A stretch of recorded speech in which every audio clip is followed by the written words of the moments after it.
Good evening. Program line of control में खुशामदीद। 24 फरवरी को रूस ने यूक्रेन पर हमला कर दिया। रूस ने यूक्रेन की फौज से मुतालबा किया कि वह अपनी हुकूमत गिरा दे या हथियार डाल दे।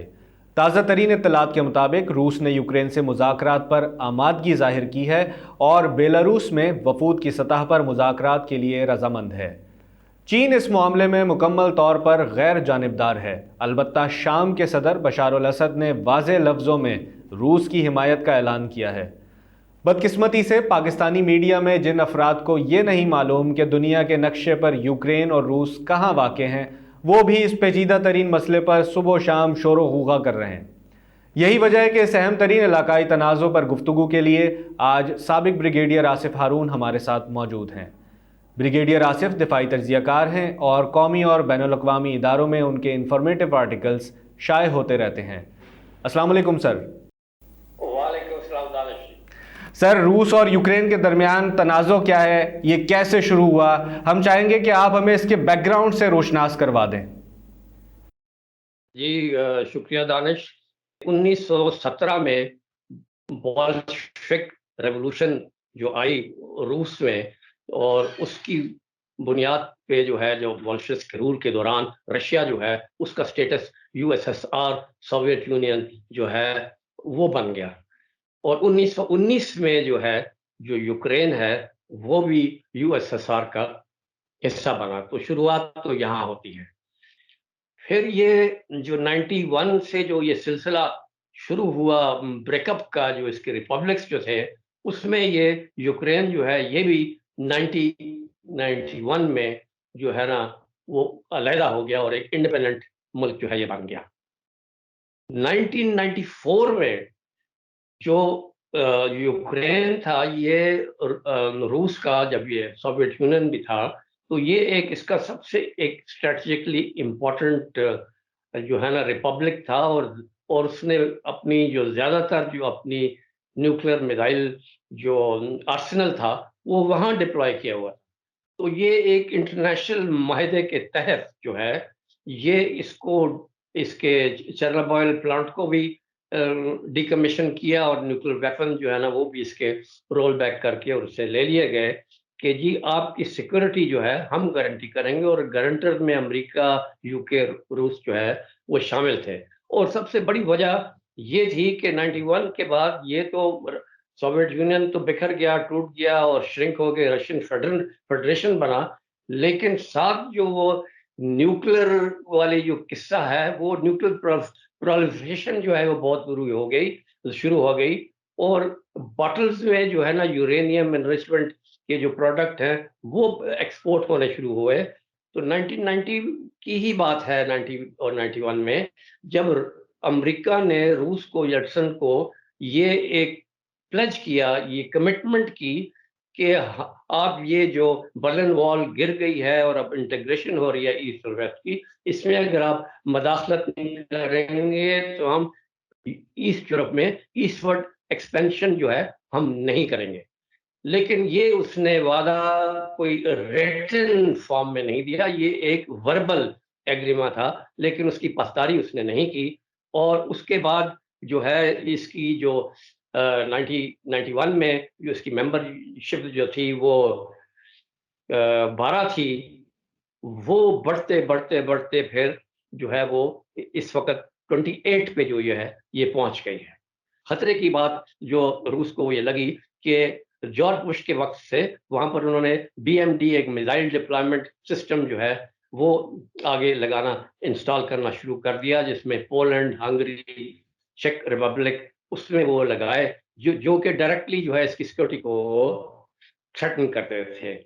तो ये जो है वो उस वक़्त के जो हालात थे।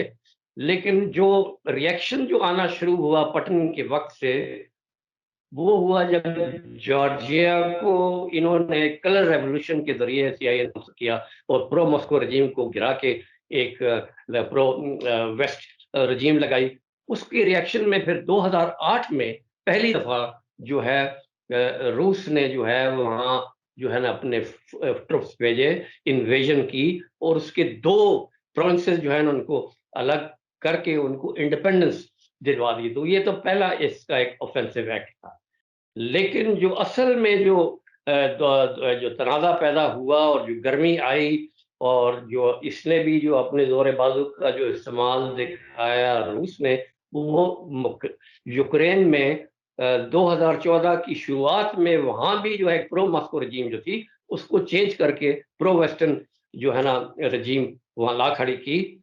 इसके फ़ौरन रिएक्शन में फिर जो है पुतिन ने अपनी फ़ौज भेज के तो एक इम्पोर्टेंट जो सी पोर्ट था यूक्रेन का क्रीमिया, वो मार्च में वो ले लिया।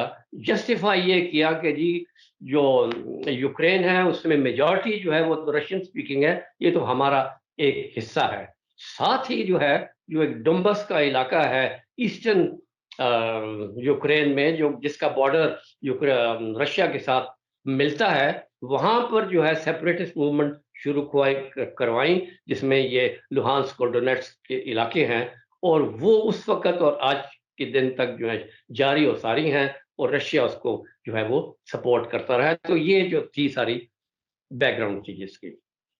सर, अब रशियन प्रेसिडेंट पुतिन के असल जो टारगेट्स हैं वो क्या हैं? मतलब इंटरनेशनल कम्युनिटी रशिया पर सख्त तरीन फाइनेंशियल और इकोनॉमिक पाबंदियां लगाने जा रही है। ऐसे में पुतिन इस जंग को कितने अरसे जारी रख सकते हैं? देखिए ना, इसमें बात सारी यही होती है कि जब से ये क्राइसिस शुरू हुई है तो पुतिन ने अपना यही स्टांस लिखा कि जी हमने इन्वेजन नहीं करनी। आखिरी वक्त तक यही कहता रहा है कि जी हम नेगोशिएशन करेंगे और हमारे जो जायज़ मुतालबात हैं उनको आप पूरा करें, तो हमें इन्वेजन की क्या ज़रूरत है, हम तो नहीं करेंगे। हम तो इसीलिए कर रहे हैं कि आप डायरेक्टली हमारे बैकयार्ड में आ रहे हैं और बार-बार आ रहे हैं, तो उसको हमने रोकना है, उसके लिए हम बात कर रहे हैं। लेकिन वॉर की उसने बात एज़ सच नहीं की, लेकिन साथ-साथ जो है, वो उसको मालूम था कि ये अमेरिका और नेटो रुकने वाला नहीं है। उसने 5 वेव्स में अपनी जो है, वो ईस्टर्न एक्सपेंशन जो है ये की थी और साथ जो है ये जो बैलिस्टिक मिसाइल्स और इस तरह की जो आईसीबीएम जो हैं, वो भी उसके बैकयार्ड में डिप्लॉय कर दी। तो ये उसने देखा कि अगर ये यूक्रेन जो है, यहाँ भी इसको हिस्सा बना लेता है उसको मेंबर नेटो का और ये कंपोनेंट्स ऑफ मिसाइल डिफेंस जो है ये वहाँ लगा देता है, तो वो तो फिर बिल्कुल उसके घर के पिछले हिस्से में आ गया, तो डायरेक्ट सिक्योरिटी का उसको जो है ना वो खतरा है। उसने फिर कहा कि जी अब एनफ इज़ एनफ, मैंने लाइन ड्रॉ कर ली है, अब इसके आगे मैं बढ़ने नहीं दूँगा, अब मैं जो है ना इसको रिएक्ट करूँगा। और फिर उसने अपने डिमांड्स देने शुरू कर दिए कि जी आप वापस जाएँ इधर से, जो भी आपने जहाँ अपने मिसाइल डेवलपमेंट्स वगैरह किए हैं वो उनको निकालें और प्री 1997 बॉर्डर के ऊपर नेटो फोर्सेस जो है वो वहाँ चली जाएँ और हमें एश्योर करें कि आइंदा वो यहाँ मदाखलत यहाँ नहीं करेंगे। एक तो उसने ये देखा कि जो ज़ेलेंस्की की जो रजीम है यूक्रेन में, वो अनपॉपुलर हो चुकी है, उनको करप्शन बहुत है और उसको एक अमेरिकन पिट्ठू के तौर पे जो है वो देखा जाता था। फिर ये है कि यूक्रेन 2 लैंग्वेजेज़ में डिवाइड है। आधी जो है वो रशियन स्पीकिंग है और आधी यूक्रेनियन है। जो रशियन स्पीकिंग है वो प्रो प्रो मॉस्को हैं और जो दूसरे हैं वो प्रो वेस्टर्न हैं और वो ज़्यादा मॉडर्निज़्म वगैरह को और वेस्टर्न लाइफ़ को जो है वो लाइक करते हैं। एक तो ये फैक्टर था। दूसरा जो सेपरेटिस्ट मूवमेंट जो ये शुरू हुई है 2 रीजन्स में जिसका मैंने ज़िक्र किया है, उसने इनको एनकरेज किया तो और वो उसको फुली सपोर्ट कर रहा था। उनमें दम-खम था कि वो बाकायदा जो है उसके गवर्नमेंट फोर्सेस के साथ वो लड़ रहे थे। तो ये चीज़ें थी और फिर सबसे इम्पोर्टेंट बात जिसने कि इसको मोटिवेट किया और हिम्मत दी, वो था कि अमेरिका और नेटो की जो ताकत थी और उसकी जो प्रेस्टीज थी, वो अफ़गानिस्तान में जो है ना काफ़ी जो है ना उसको जो है ना ह्यूमिलिएशन हुई और उसको वहाँ से जो है ना बगैर किसी ऑब्जेक्टिव को अचीव हुए, वहाँ से उनको वो छोड़ना पड़ा और ये 20 साल उन्होंने ये जंग लड़ी। मिडल ईस्ट में भी कोई कारनामा उन्होंने नेटो ने नहीं दिखाया, तो ये इनको एक बहुत बड़े सेटबैक से, जिससे कि इसकी इनकी जो मिथ ऑफ इनविंसिबिलिटी थी और इनकी था कि जी हम मोस्ट पावरफुल कंट्री एंड फलाना है, वो काफी हद तक जो है ये टूट चुकी थी। सबसे जो इम्पोर्टेंट बात ये हुई कि रूस और चाइना जो पहले एंटेगनिस्ट थे, वो अब एक स्ट्रेटेजिक पार्टनर हो गए। और जो चाइना है वो उनके पीछे खड़ा हो गया है, उसने वो पूरा सपोर्ट करा उसकी डिमांड्स को भी और यूक्रेन इशू को भी। तो अमेरिका नेटो जो है वो अब इस पोजीशन में नहीं है कि वो वहां जंग लड़े, और खासकर जो है ना रशिया को और चाइना उसकी बैक पे उनको जो है ना वो कन्फ्रंट करे। तो ये फैक्टर्स है जिसकी वजह से जो है ना इस पे जो है ना ये सारी हिम्मत पड़ी गई। जी अच्छा सर, ये रशियन प्रेसिडेंट तो कह रहे हैं कि यूक्रेन क्योंकि पहले हमारा ही इलाका था, इसलिए हम तो उसको अपनी टेरिटरी बनाकर तारीख दुरुस्त कर रहे हैं। आज इसी दौरान इस हमले के वक्त उन्होंने प्राइम मिनिस्टर इमरान खान से भी मुलाकात कर ली। क्या ऐसा हो सकता है कि पाकिस्तान भी रूस और चीन को मीडिएटर बनाकर कश्मीर पर कोई पेशरफ्त करे? क्योंकि हमें तो तारीख नहीं, हमें तो बहुत सारी तारीखें दुरुस्त करनी है। देखिए जी, अगर रशिया ने एक तारीख बदलने की एक पेशरफ्त की है, तो वो आप देखें कि ये 1991 और आज है 2022, इतना टाइम इनको लगा है कि वो इस पोजीशन में ये आ गए हैं कि वो अमेरिका और नेटो की जॉइंट पावर को कन्फ्रंट कर रहे हैं। और वो तैयार हैं कि अगर कल एक जंग छिड़ गई, जो कि एक न्यूक्लियर जंग भी छिड़ सकती है, और वो उसको मद्देनजर रखते हुए भी इन्होंने ये इतना बड़ा एक स्टेप और कदम उठाया है, तो उनमें कोई दमखम है, उनमें जान है, तो फिर ही उन्होंने ये किया है। क्यों?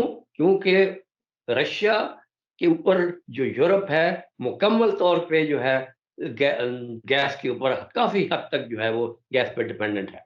जहां तक पाकिस्तान के ताल्लुक है, तो हमारी जो इंक्लाइंड वो तो 1992 तक रही। उसके बाद कॉन्स्टेंटली हम तो नीचे ही हमारा ग्राफ गिरता चला गया और अब भी गिरा हुआ है। इकोनॉमिकली हम इस वक्त बहुत बुरे हाल में हैं और बदहाल हैं। यही एक वजह हो सकती है कि इमरान खान ने जो है ना ये एक कदम उठाया और रूस के साथ जो है ना अपनी दोस्ती का हाथ बढ़ाया, ताकि हमारे ताल्लुकात और बेहतर हों। इससे पहले हम ऑलरेडी जो है चीन के साथ जो है बहुत ज़्यादा अपनी रिलेशंस को जो है ना डीप रूटेड बना सके हैं। आज हम उसकी स्ट्रेटजिक पार्टनर हैं। लेकिन बात सारी ये है कि जंग तो फिर आखिर हमने लड़नी है, हिस्ट्री हमने दुरुस्त करनी है। क्या हमारे पास इतना इस वक्त दमखम है? खैर, वो करने को क्या नहीं होता, क्योंकि अगर इस्लाम और मुस्लिम की तारीख लें तो कभी भी नहीं हुआ कि हमारी इस्लामिक फोर्सेस जो हैं दूसरी जो है ना नॉन मुस्लिम फोर्सेस से जो है ना उसके बराबर थी या उनसे बेहतर थी। हमेशा बहुत कमजोर थी, फिर भी हमने जो है ना फतवाहत हासिल की। लेकिन उस वक्त वो जज्बा और था, यूनिटी थी, फेथ था, लीडरशिप थी, फलाना है। वो चीजें अगर हम दोबारा आपको कर सकते हैं, तो वो तो एक बात है कि हम कदम तो हमने उठाना होगा। हाँ, अगर कोई मदद कर सकता है कश्मीर के मसले में, तो फिर ये चीन है और फिर ये रूस है। क्योंकि अगर ये रूस ये जो कश्मीर का मसला जो हल नहीं हुआ, उसमें सबसे बड़ी वजह ये रूस का वीटो पावर था, जो कि हर यूनाइटेड नेशन रेजोल्यूशन के ऊपर जो है उसने ये वीटो पावर ये लगाया। तो आज उसकी जो है वो जो प्रायोरिटीज हैं वो तब्दील होती जा रही हैं। अब इंडिया उसका वो उस तरह का वो मंजूर नजर नहीं है, क्योंकि वो बिल्कुल मुकम्मल अमेरिका की झोली में जा चुका हुआ है। और पूरी यहाँ की जो ग्राउंड रियलिटीज और जियोपॉलिटिक्स जो हैं इस रीजन के मुकम्मल तौर पर तब्दील होते जा रहे हैं। तो उस तनाज़ुर में हम ये उम्मीद कर सकते हैं कि आइंदा जो है हम इनकी मदद से इसका कुछ खातिर हल ढूंढें। जी सर, प्रोग्राम में वक्त देने का बहुत शुक्रिया। रूस और यूक्रेन के तनाज़ों पर मजीद अपडेट्स के लिए आप न्यूज़ 360 देखते रहिए। प्रोग्राम लाइन ऑफ कंट्रोल में अगले हफ्ते फिर हाजिर होंगे।